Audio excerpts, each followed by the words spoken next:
Listen up. The heart of our defense wants to stay in Cleveland, but is the front office doing enough to ensure he doesn't waste the peak of his career? We're talking about a unique talent capable of changing games on his own. But how long is he going to wait for the team to become genuinely competitive again? This conversation is serious. You need to hear it all. Browns fans, pay attention, because this is one of those discussions we need to have, and I won't hold back. Rumors around the NFL trade deadline had our superstar pass rusher Myles Garrett caught up in a whirlwind. Trade the best player on the roster? Is that a joke? Fortunately, Garrett is still with us, but what these rumors really did was raise an even bigger question. Is Cleveland doing enough to deserve Myles Garrett's prime? Garrett has made it clear he wants to stay here. He wants to be part of the Browns. And listen up, that's not something any franchise or fan can take for granted. This man is not just the face of the team. He's one of the best pass rushers the NFL has ever seen. 11 sacks, 3 forced fumbles, 35 tackles in just 13 games this year.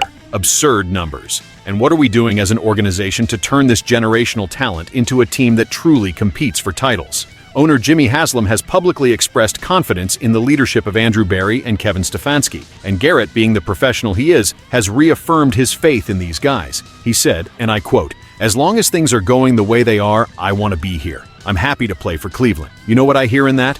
Loyalty. But also a warning. Garrett is nearly 29 years old.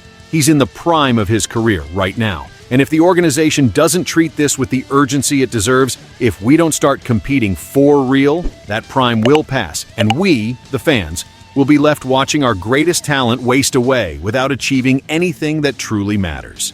And let's be honest, what happens if another team comes in with one of those irresistible offers? Do you think the front office would have the guts to say no? Or would they sell the future for picks and empty promises? Fans, we need to apply pressure. We can't let this never-ending rebuilding narrative consume another historic era for this team. So, I ask you, are we ready to build around Garrett? Or are we doomed to another decade of mediocrity? I want to know what you think. Leave your comments, bring your passion, because this isn't just a debate. It's the future of the Cleveland Browns at stake. And of course, if you want analyses like this, direct, straightforward, and passionate, subscribe to the channel right now. This is the place for fans who want the raw truth about our team. Myles Garrett is here to stay. But the question is Cleveland ready to make it count?